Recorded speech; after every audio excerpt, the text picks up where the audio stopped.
What Coco Gauff and Aryna Sabalenka can no longer achieve at the U.S. Open after Aryna Sabalenka's latest win. Aryna Sabalenka, Coco Gauff, and Aryna Sabalenka are three of the biggest contenders for the U.S. Open title. Sabalenka is the defending U.S. Open champion and has already reached the quarterfinals after beating Christina Buxa. However, her two biggest rivals are in the other half of the draw, and Sabalenka has revealed if she will watch Gauff's match with Naomi Osaka. Although all three of the top WTA players can still win the U.S. Open title, Sabalenka's latest win has confirmed that Swiatek and Gauff can no longer achieve something else. Aryna Sabalenka has confirmed she will be world number one after the U.S. Open. Sabalenka is the current world number one and has held that status since October last year. As the defending U.S. Open champion, Sabalenka was defending 2,000 ranking points and could have lost her number one ranking in New York. However, after Sabalenka beat Buxa 6-1, 6-4, it has confirmed that she has defended enough of those ranking points to remain at the top of the WTA rankings. Regardless of how they fare at the U.S. Open, Gauff and Swiatek can no longer overtake Sabalenka as the world number one. However, there is still competition on for the world number two ranking between Swiatek and Gauff. After Swiatek won the Cincinnati Open, she overtook Gauff as the world number two, but that could switch back after the U.S. Open. Gauff is currently world number two in the live WTA rankings, with Swiatek needing to better the American's performance to overtake her. Will Aryna Sabalenka be world number one at the end of 2025? Although Sabalenka is guaranteed to be world number one after the U.S. Open, she still needs to do some work to end the year at the top of the WTA rankings once again. After winning Wimbledon, Swiatek was back to overtake Sabalenka in the rankings by the end of the year, and the Pole is certainly her closest rival to do so. Both Sabalenka and Swiatek are the only two players to have qualified for the WTA finals already this year, with this a good guide to see who will end the year at the top of the rankings. Live WTA race. Points earned in 2025. 1. Aryna Sabalenka, 8,040. 2. Aryna Sabalenka, 7,343. 3. Coco Gauff, 5,184.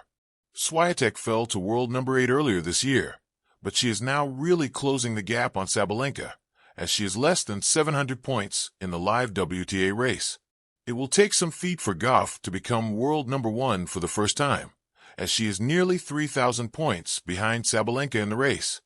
What Coco Gauff and Aryna Sabalenka can no longer achieve at the U.S. Open after Aryna Sabalenka's latest win. The U.S. Open has always been the arena where dreams are made, crushed, and rewritten under the bright New York lights. It's a tournament that has crowned legends, unveiled prodigies, and served as the great equalizer in a sport that rarely forgives hesitation. For Coco Gauff and Aryna Sabalenka, two players who have risen to prominence with contrasting styles and equally fierce determination, the 2025 edition of the U.S. Open carried with it expectations of history. Both players entered the fortnight chasing personal milestones, eyeing records, and hoping to etch their names even deeper into tennis lore. But Aryna Sabalenka's latest win, a seismic shift in the balance of power, changed everything. With that single victory, she didn't just advance further in the draw. She recalibrated what was possible for her rivals. Some dreams Gauff and Swiatek carried into New York will now remain unfulfilled, forever filed away in the what-could-have-been corner of tennis history. This is the story of what they can no longer achieve at this year's U.S. Open, and why Sabalenka's triumph matters so much. The context: a tournament of shifting narratives. The 2025 U.S. Open began with three clear storylines dominating women's tennis. Aryna Sabalenka entered as the steely competitor, the player who had already lifted multiple Grand Slam trophies. Her dominance on clay was unquestioned, but she wanted to silence critics who suggested her reign at the top was surface-dependent. A U.S. Open title would reaffirm her as a true all-court legend, not merely a Roland Garros queen. Coco Gauff, still the face of America's tennis future, walked into Flushing Meadows with the pressure of expectation. The crowd adored her, the media followed her every move, and her commercial appeal soared beyond the court. Having won the U.S. Open once before, she yearned for something rare, defending a home slam in front of fans who now expected her to deliver greatness. Aryna Sabalenka, the disruptor, the storm, the power hitter who could bend matches to her will. She had tasted both ecstasy and agony in New York before, from heartbreaks in semifinals to euphoric triumphs elsewhere. This time, her mission was singular: to prove that she was not a one-slam wonder, not a street player, but a true champion with staying power. When Sabalenka struck down her latest opponent with thunderous ground strokes and the ferocity that has come to define her game, she didn't just claim another victory. She denied both Gauff and Swiatek avenues to history. What Coco Gauff can no longer achieve. 1. Back-to-back U.S. Open titles. For Coco Gauff, one dream was to join the exclusive club of women who have defended their U.S. Open crown. Names like Serena Williams, Venus Williams, Steffi Graf, and Chris Evert stand on that lofty list.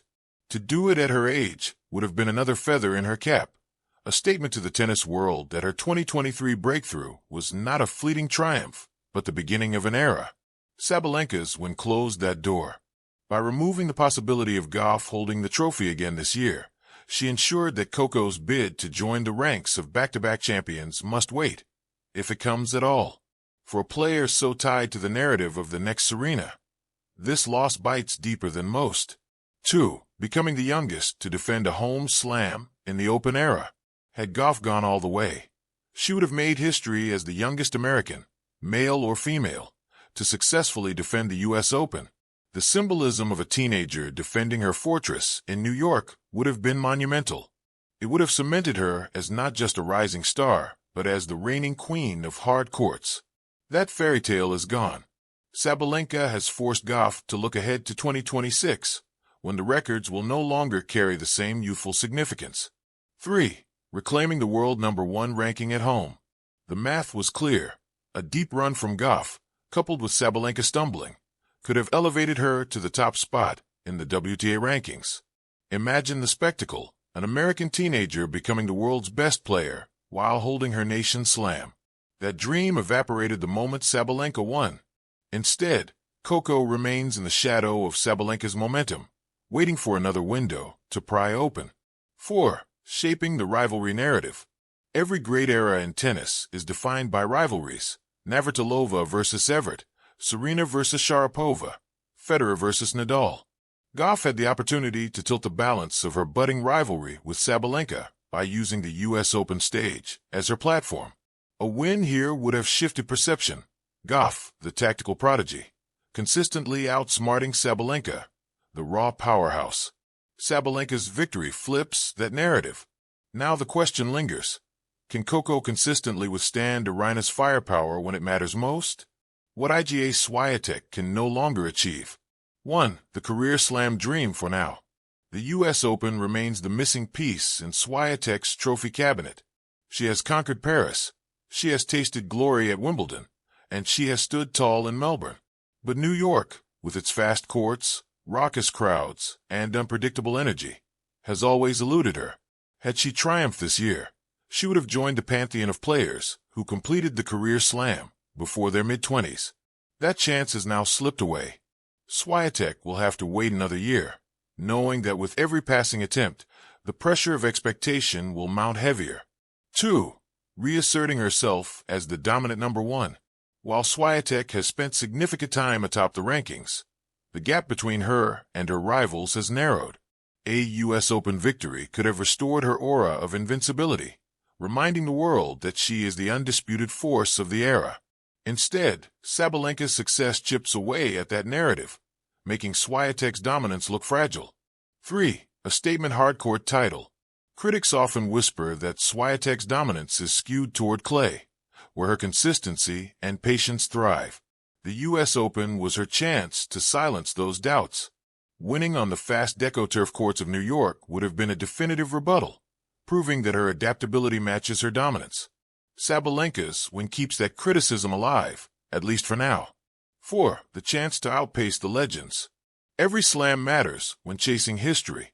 A U.S. Open trophy in 2025 would have put Swiatek one step closer to double digits before turning 25, placing her on a trajectory comparable only to the sport's greatest champions. Losing this opportunity means she remains slightly behind pace. And in tennis, those missed chances can define legacies. Why Sabalenka's win matters so much? Aryna Sabalenka's victory is not just another line in the draw. It's a shift in the balance of power. For Gauff, it underscores the reality that being the face of American tennis does not guarantee dominance. She must now evolve beyond crowd support, beyond potential, into a player who can withstand the sheer force of Sabalenka's game. For Swiatek, it's a reminder that consistency at the top requires conquering every surface, every environment.